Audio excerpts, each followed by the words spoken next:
Good morning, friends. Welcome. This is CEC Gurukul lecture series, and we are running a lectures series on what is called world literature. And today is the last discussion, and this discussion is aptly titled World Literature Summing Up. We did one kind of summing up in the last lecture, and today we'll be taking up other questions that might have been left out in that session.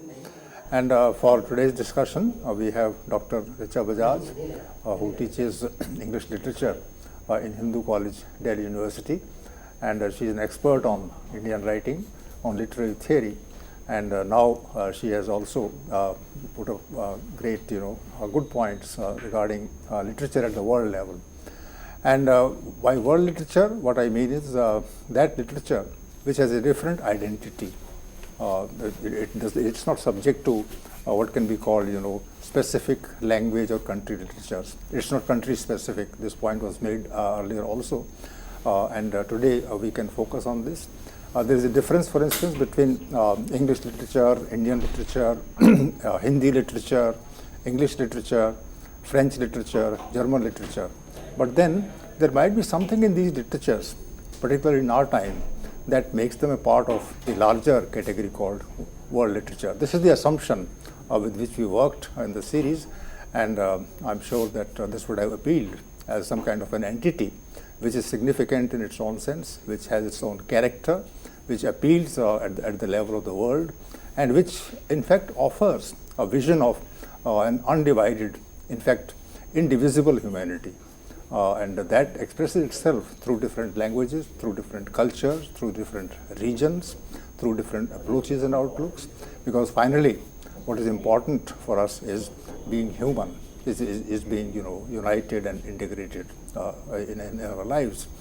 So this is the idea with which this particular series was conceived and developed, with discussions that came from Dr. Richa Bajaj, Dr. Payal Nagpal and me.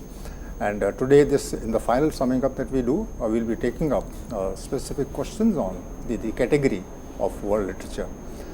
Before I request Dr. Richa Bajaj to begin the discussion, let me tell you, friends, that we have a specific time segment for us starting from 10:40 or 20 minutes, and they can be used for involving you as viewers. You can raise questions, you can make queries, you can observe, you can share your ideas with others. So all that time can be used for this particular thing also.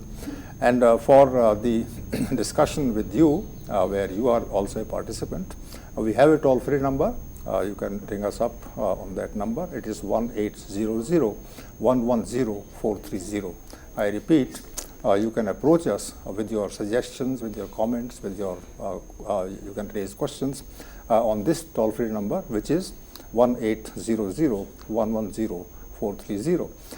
And then I turn to Dr. Richa Bajaj. Welcome, and tell me something about this specific category called world literature, because what I felt was that literature carries the essence of certain languages, certain cultures, certain regions. There are experiences that human beings have, and those experiences are articulated, they are projected, they are envisioned in specific writings. So what is it that in your opinion gives them the name together of world literature? How do you respond to this question?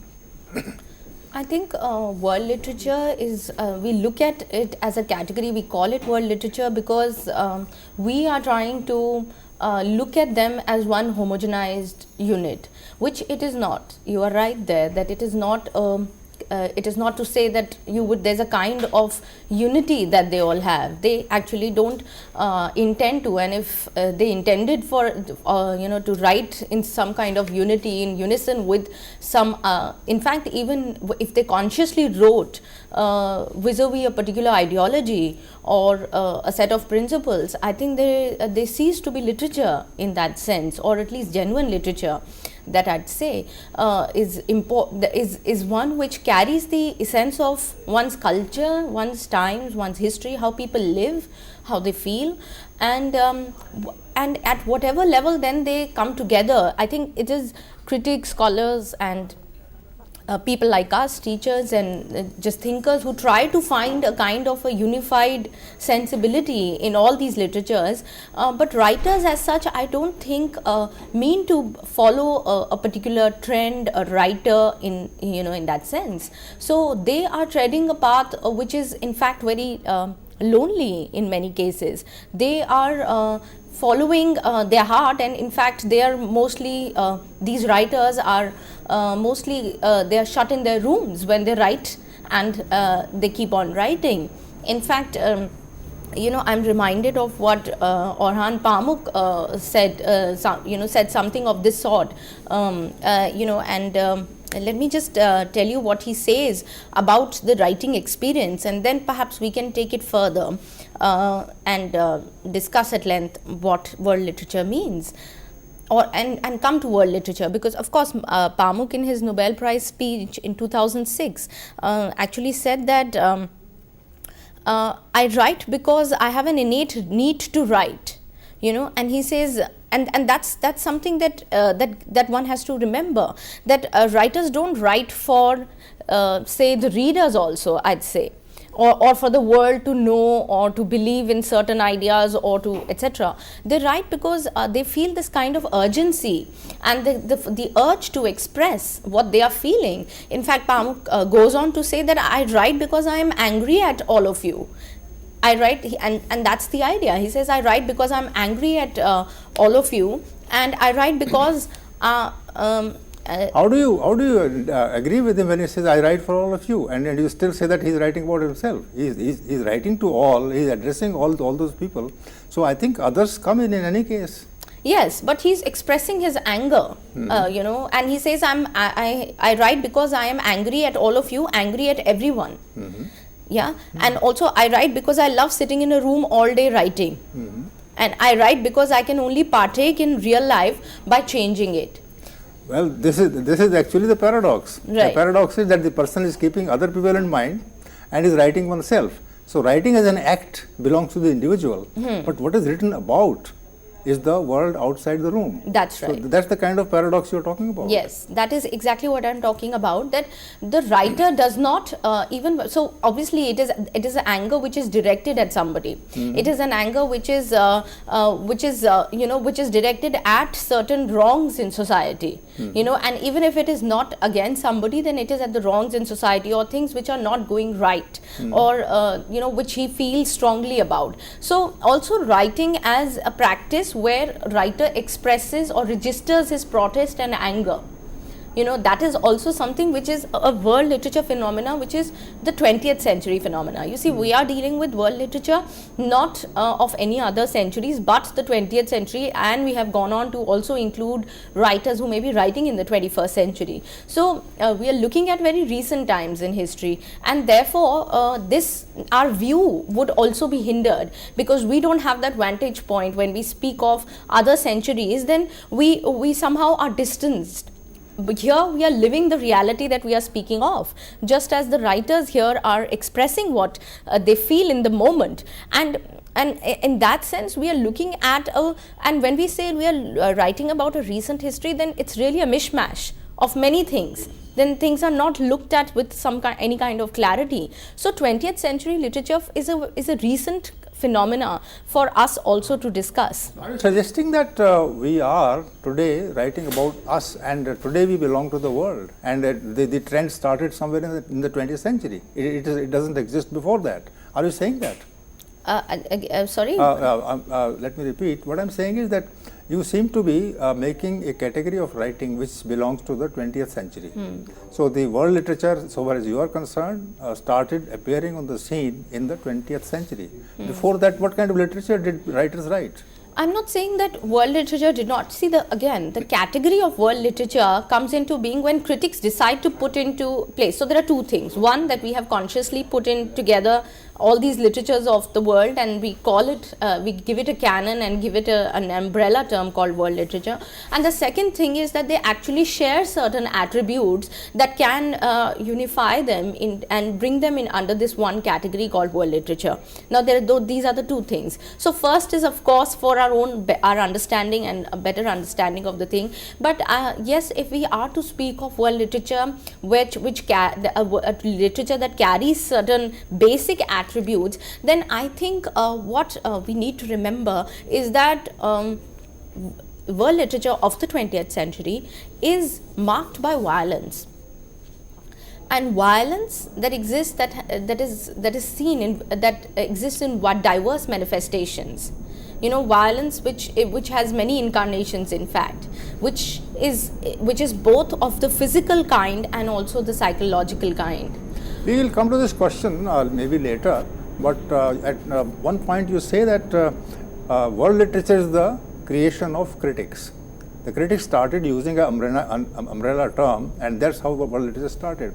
Are there some circumstances in the world that also, you know, compel you to envision yourself as a world which is united? See, two things here. One, that the criticism becomes very strong in the 20th century. So okay. I think that also has made critics or scholars of literature look, you know, in a very exploratory way into the kind of literature that is being written. And also then this kind of extensive work and this kind of research that is going into literatures written all over, the kind of translations activity, that is the practice of translation itself, has made literatures of different regions available to us. So you see, that fact can't be discounted when we are looking at world literatures, that the role of critics, translators, scholars, researchers has this role has become very important in the 20th century. Theorists who are trying to find in literature and also I think apply theories on you know, and using these literary works. So I mean, I don't know if writers or a writer like Marquez wanted to write a text of magical realism, you know, and whether magic realism is a term which is applied to him later on. So which is it? And then maybe other writers followed suit and also you know, ventured in writing this kind of literature, a particular kind of literature. Let me answer your question. We are raising this question of divisiveness and separation, and the writer is writing about it. So let me say that Marquez is writing all this because he knows that the world is divided and it cannot be put as one. So he is bringing in magic. So through the magic, through this technique of magic, he'll be able to put the world as one. So he's consciously trying this. That is true, but also I think writers become very conscious in the 20th century of the tradition that they have, and also what they are trying to do with the literary form. So they are exploring with the literary form and they are very conscious about it. In fact, you know, at this point perhaps I could bring in another quotation by these critics. They are, you know, the critics Leo Hamelian and Edmund Wolpe. They say in the preface to the great stories by Nobel Prize winners that, and I quote, that the 19th century short story, like the novel of that period, seldom required more of the reader than an ability to read. The writer took infinite pains to clarify his intention and his meaning. The modern author, on the other hand, is more likely to expect a creative participation from his reader. The reader must immerse himself in the story.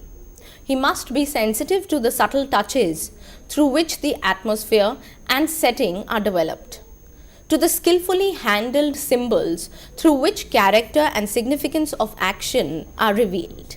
Unquote. What exactly is this creative participation of that's the key point in this quote. Yes. When you see, when they say that the modern author, the modern 20th century author is a conscious author, and he expects his reader to be as conscious and aware. And so you see the distinction that these critics make between the 20th century and the 19th century writers is that the 19th century writers went on to explain things in detail. And they took pains to do that. You know, they would not leave it to the reader to explore or decode, so to speak. But the 20th century writer calls for a creative participation of the reader, which means the reader will decode meanings, and the writer is going to leave certain symbols, hints, suggestions in the course of the text, and which would be then taken up by the reader, and how the reader receives it, connects these codes, connects these symbols, is entirely up to the reader. Exactly, in one's own, and based on one's own experiences. Yes. So what I mean to say is that the writer of the 20th century is a conscious, aware, is perhaps in itself a semi-critic of sort, who has an academic also knowledge of things, an intellectual, a strong intellectual footing, background as well. This is not to say that all writers are like that. Of course, you have writers coming from remote regions and who are purely spontaneous and are talking about their own region with that kind of zest and zeal. And now that they are translated, they've come to us. So though that category of writer exists certainly, but there is another kind of writing now which is more conscious and which calls for readers' participation in the text. Consciously, you say. Consciously, yes. So when it is said that the reader must immerse himself in the story, he must be sensitive to the subtle touches through which the atmosphere and setting are developed. So the subtle touches as well, the reader must be aware of. I remember that earlier the point of view was that the reader was an eavesdropper. Right. The reader would just peep into the text without the writer knowing about it, and then would make his own. But you say that in the 20th century the reader has become conscious. So I think the 20th century literature has become more dialogic in that sense. Where the writer will not give out all details, and why I got this quote was when he said that the use of magic, say. Now it is highly interpretive. How you interpret that magic incident in the text of Marquez is completely based on your understanding of your own reality. So Marquez has left it there without explaining to you why such a thing happens, and that is exactly what Orhan Pamuk also does in his text. He'd say certain things and he'll use the surrealistic details without giving the rationale behind it. I like this word dialogic used by you, which means that there is a kind of regular dialogue that is going on between the reader and the writer. Yes. And that dialogue in fact creates meaning.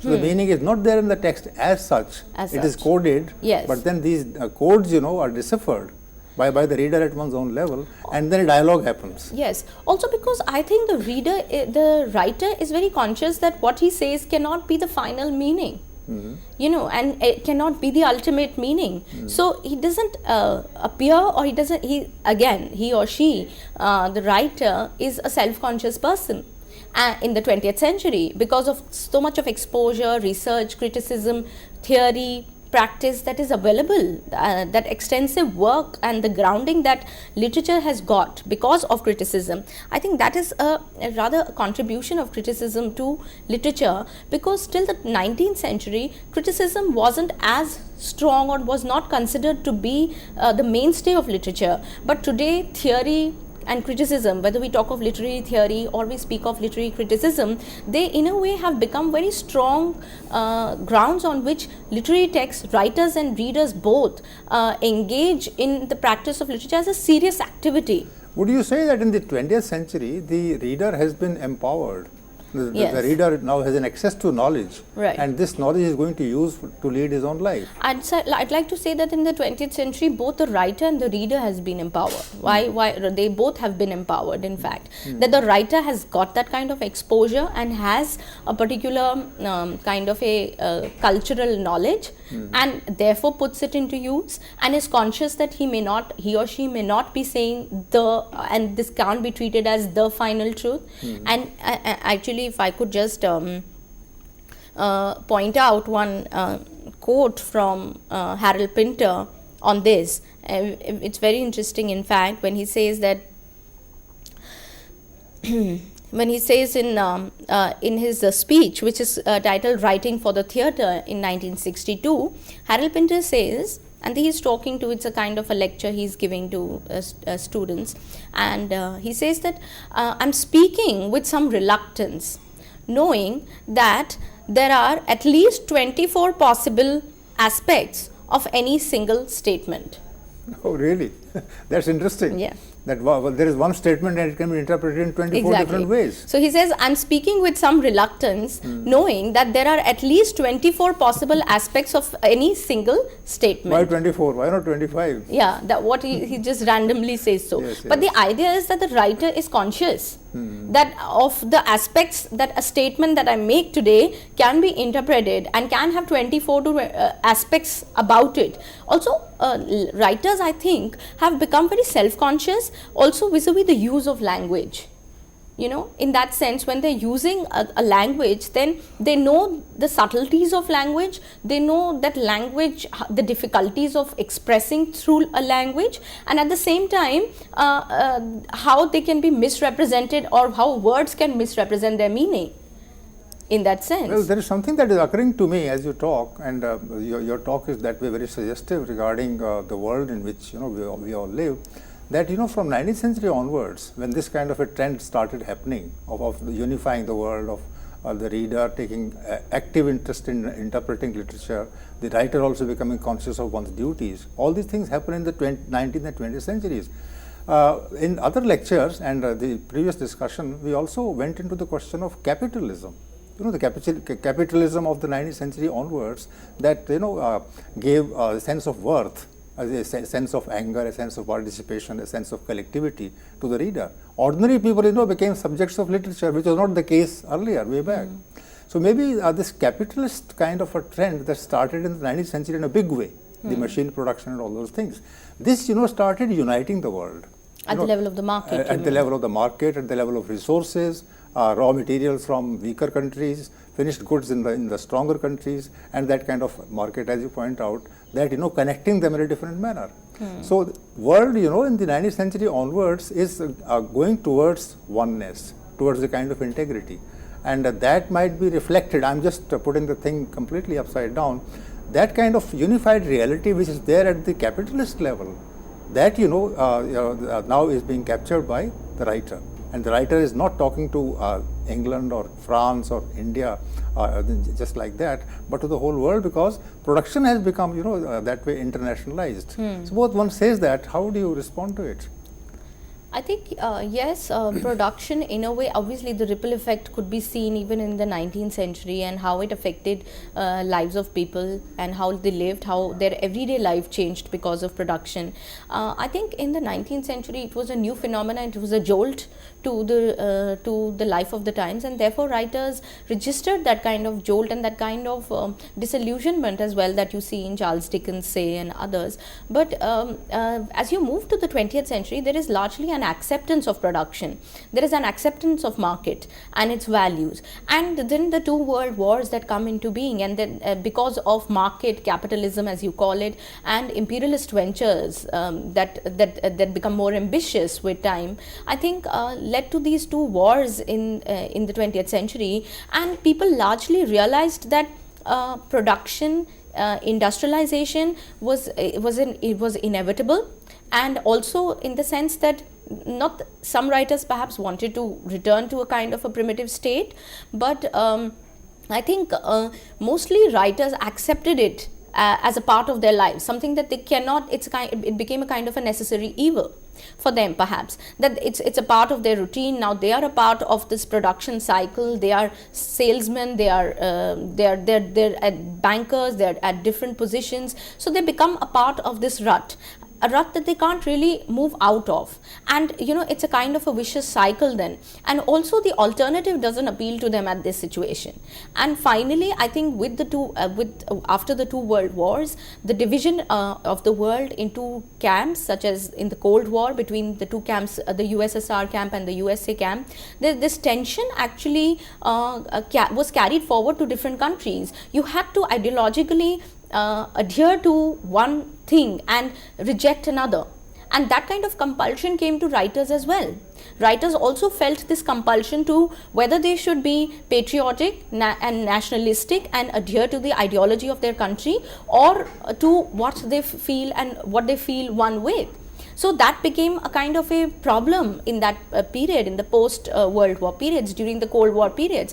And then the multiplication of wars, that small wars, battles, controversies, conspiracies against many nations, small nations, which have nothing to do with that actually had nothing to do with these two big camps, such as Indonesia, or Vietnam, that suffered at the hands of these adversaries. And finally, I think the writers tried to struggle to speak their mind, and therefore I think that is why they don't adhere consciously as a kind to any ideology, but speak how they live, what is going on in their lives, and that becomes reflective of the times and the historical reality of their own country. Like, when you talk about the World War, already the world thing has come into being. Right. There is a world war in which there are different countries. The entire world is involved. Yes, that's interesting. And if the entire interesting. world is involved, and there is a kind of experience, a kind of pain, a kind of anguish that is spread all over. And this I think even in your earlier lecture you called it modernism. So modernism is an international literary phenomenon. That's because true. there is suffering everywhere, anguish everywhere, helplessness, and that has been caused by the world wars. That's true. To a certain extent. Yes. So you see, there have been now there are collections such as war poetry. So where all the literature that has been written on war has been unified and put it together under one category. But you see, the point is that world wars united people at the level of the suffering that was caused, that they caused. And so humanity united at that level. And after the World War, what happens when these two camps were there, but also was the process of decolonization, which also divided the world in two camps, another two camps. One, the countries which were colonized, which were being decolonized, and so in the post-colonial reality became important for these countries, as opposed to the Western world that was losing out on colonies and that was becoming increasingly weak. So there were as we used to call them, the first world and the third world countries. So divisions and unification is happening at the same time and is changing roles. So if imperialist ideologies on the one hand is available, which is Eurocentric, then on the other hand you have a new kind of theory, a new kind of practice, a new set of ideals which are being brought forward by these marginalized countries, so to speak. Where problems of representation again is brought forward by many writers in the 20th century, such as Chinua Achebe. Right. And Chinua Achebe actually says in one of his writings, he wrote in 2009, The Education of a British Protected Child. That's the title of the collection of essays of his.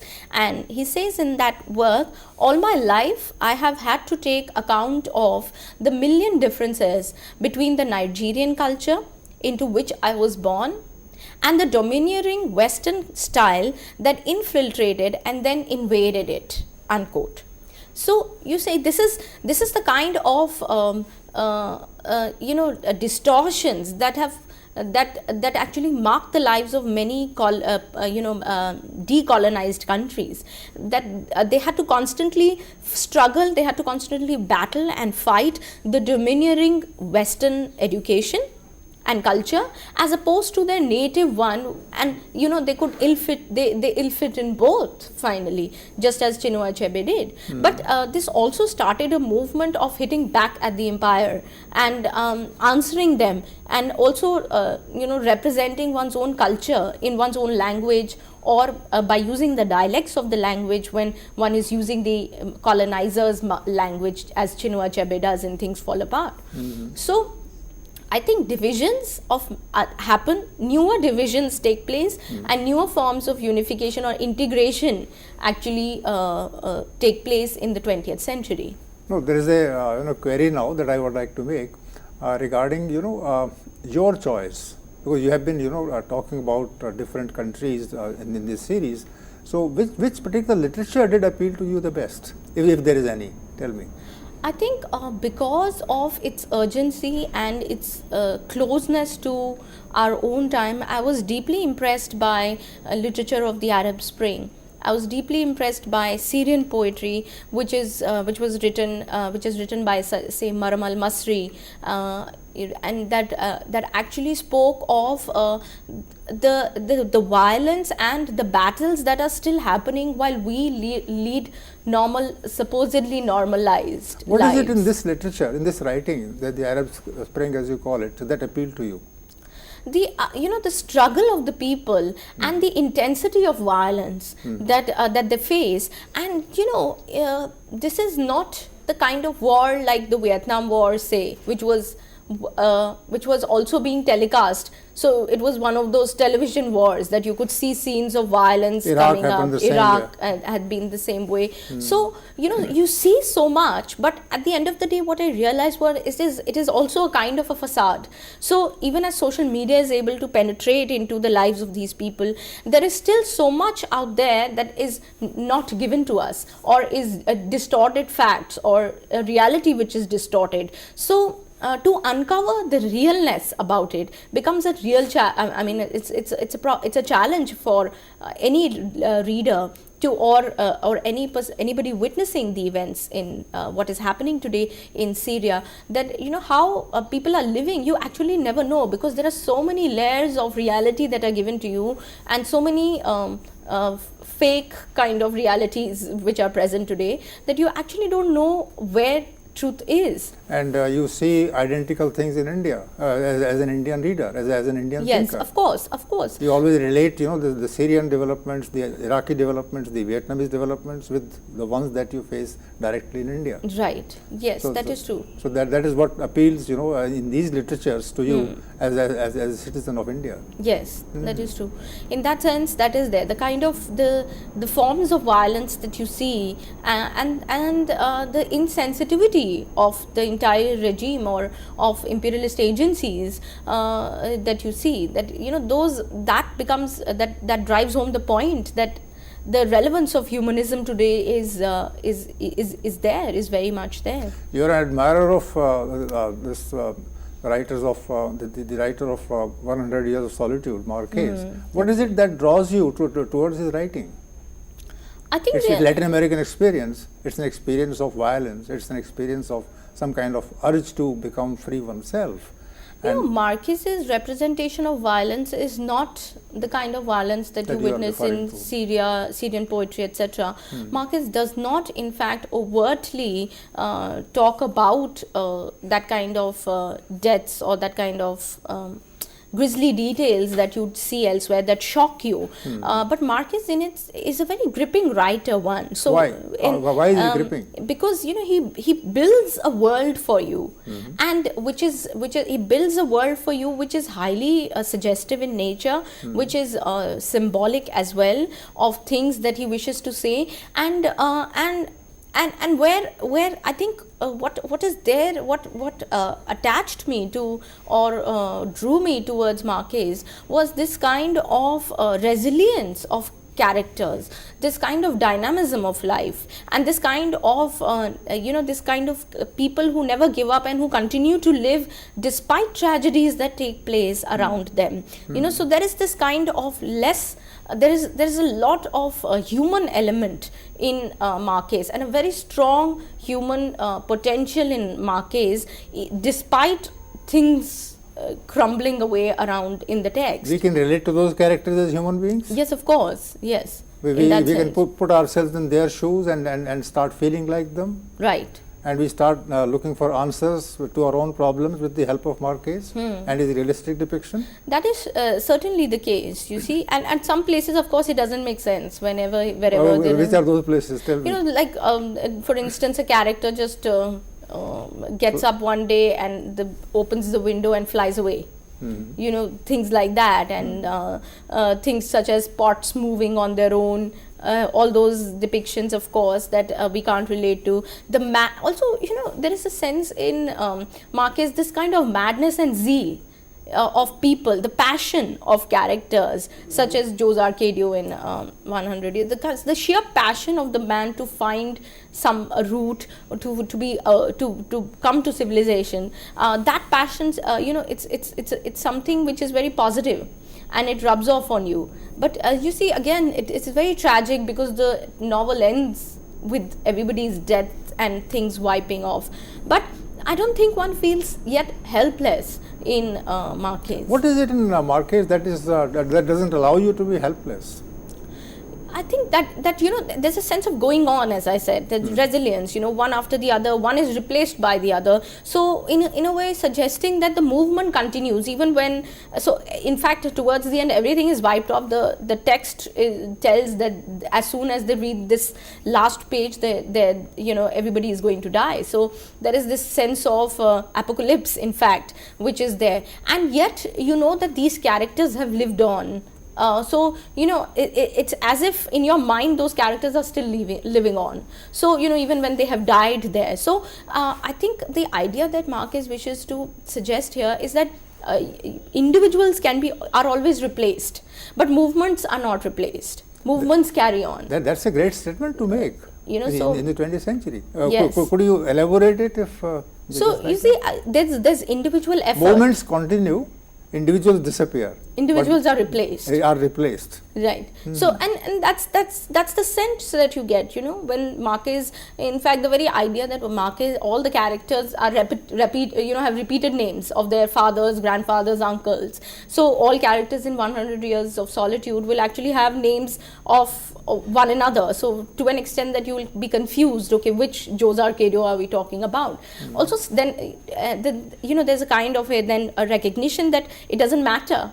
It doesn't matter which Jose Arcadio is present today. There's individual effort present in these characters, and they're going to contribute in some way towards the family and towards the community that they are a part of, and they will disappear from the scene. So very soon you start realizing that all these characters are not going to live. They're going to die in some way or the other, whether in battle or in some mishap or just accident or just natural death. So deaths are never defeating in Marquez. They in a way are positive references. Even as deaths take place, newer people, new generation takes over, and the cause is continued of the community. That's a statement of hope. Yeah. And since you are also an admirer of Orhan Pamuk, say something about him. What do we learn from Orhan Pamuk? He is a Turkish writer. You see, Orhan Pamuk is a different writer. Again, the kind of intellectual stamina that he has to be able to build a culture which is completely unknown. I think both in that sense, when Marquez talks about Latin America, he brings alive a community, not consciously so, but not as consciously, say, as Chinua Achebe would. So Chinua Achebe, when he brings alive his community, he's conscious of the role that he's playing, that he must present his community to the world. And so he's very consciously describing and detailing his community. But that's not the case in Pamuk or Marquez. They are, for them, the community is not important what words I use in my community. It's not important what we eat and how we celebrate our festivals. What is important is what are our passions like, what are our lives like, and that is something which is there in. So Pamuk, I think, also blends both. He will go into the fine details of the lived experience of what they eat and drink and how they write, what is the art form, what is the way they engage in writing, and at the same time talk about these human qualities that his characters have. So he's a blend of both, I'd say. In fact, if I could just take one more quote from Pamuk, he says that writing and literature are intimately linked to a lack at the center of our lives and to our feelings of happiness and guilt. Unquote. So you see, the whole idea that literature fills that space that talks about or is an expression of the lacks that we carry at the center of our lives, and also is intimately linked to the feelings of our happiness and guilt. So very personal, intimate kind of expressions, and yet at the same time which moves into talking about the community at large. Which means it's an intellectual kind of an activity where when we read Orhan Pamuk, then we become aware of the lack, as you say. That this is something we don't have, but this is something that we should have, and they should therefore should work towards that end, to the end of fulfilling our needs with the help of that which is lacking. Which means that Orhan Pamuk uses intellect, uses imagination for us to interpret our world in a new way, and if we lack something, then we should have the urge to get it back, wherever it is. Maybe we can compel those people to share their resources with us, so that our sense of lack is finally met. So this is the kind of writing which, and if something is lacking, let's say in the rest of the world, then Orhan Pamuk would be there to help us. If it is lacking in Latin America, if it's lacking in in Africa, that also would be. So in a way, Orhan Pamuk becomes a writer, a voice of his own country, his own language, as well as the world. Yeah, I think that is true, and that is partly to do with the kind of new ethos that has come to the fore in the 20th century. So the first half of the 20th century actually was all about denying history, was all about going into the individual experience, going into the questions of existence and logic, more philosophical in that sense. But I think in the post-colonial period, particularly the post-World War periods, or probably during the World War, they would like to reject history or reject a thing like the wars, and the only way they could do was to turn inwards. So writers felt were trying to be ahistorical and anti-historical in the first half of the century. But the things change in the second half of the century, in the post World War periods, where writers actually become very conscious of their history. And they take it upon themselves then the task of elaborating their culture and their history. So history then becomes an important point of intervention for writers, whether they belong to the post-colonial kind of sensibility, where they're talking about their own culture, their history, their lineage, etc., or they are talking in political terms, talking in ideological terms. Even there they think the history of change, of struggles, of whether they are ethnic struggles or they are class struggles, or their gender struggles. So you see, these struggles are constantly then carving a history for themselves. Even women's movement. In fact, when we speak of the women's movement in the second half of the 20th century, you notice that there is a kind of writers, critics are taking immense pain to write a history of women's writing, to build up, say, a kind of a gynocriticism, as Elaine Showalter would talk about. But you see, the whole logic is that the rejection of history has been replaced in the second half of the 20th century with a kind of an emphasis on not history as a linear unit, but history as a dynamic unfolding phenomena that they're trying to put in a different form. And each writer then in the later half of the 20th century is using experimenting with forms, experimenting with different forms in order to capture that historical reality. There has been a lot of reference to the world wars. And the First World War starts in 1914, goes up to 1917. The Second World War starts in 1939. Right. So there is a gap between the two world wars of 21 years. Yes. 21, 22 years.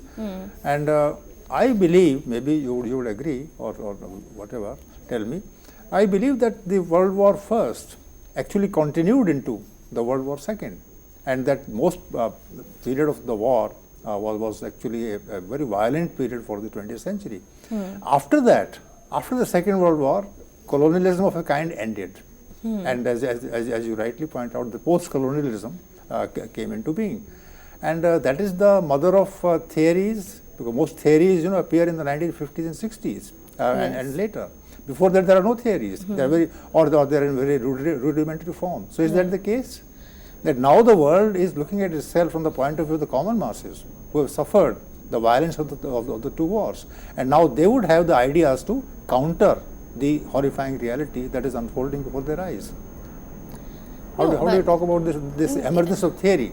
And please relate it also to the gender thing that you have raised. No, here. the emergence of theory is something that's a question in itself. Why did theory come into being? Theory was of this sort wasn't there. I mean, essays and treaties existed, manuals existed, but in the post-World War periods, in post-1950s or so, there is a lot of stress on theory. So, which suggests that writers, thinkers are really conscious, serious about making sense of their reality. I think that it has to do a lot with researching, exploring in depth aspects of our living, aspects of our life, and also then finding a rationale to living. And each theory, whether it's post-structuralism, post-structuralism, post-colonialism, gender studies, feminist studies, all of them are trying to rationalize their experience, rationalize living from a particular point of view.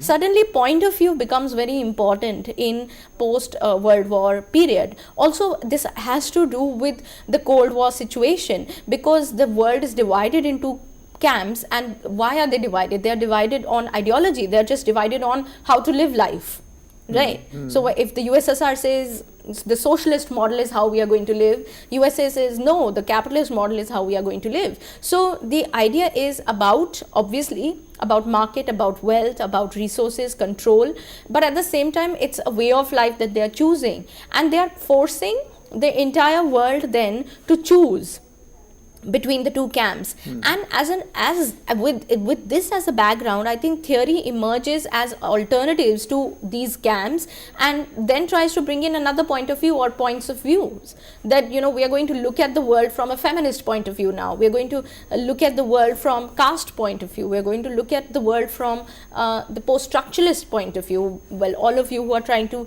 understand and meaning. So you see, if you notice in the modernist period, there is a sense that meaning is impossible, attaining meaning is impossible, and that there is nothing like essentialism, and there is nothing like meaning, and this is a futile exercise. So there is a kind of helplessness regarding it and a disappointment with life. But that is not to be seen in the 50s and the 60s. Here everybody is trying to make sense, everybody is trying to create meaning, alternative meaning, parallel meanings, and heterogeneous meanings.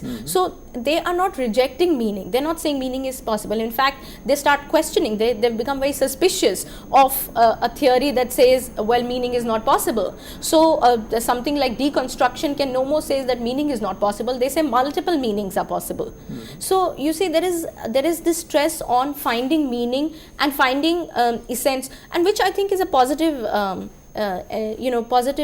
thing to do, because you are trying to find meaning and trying to better your own condition, trying to look for hidden areas of exploitation and suppression that may exist and one is not aware of. So theory comes into being because it wants to fill that gap of understanding exactly what's happening in the world.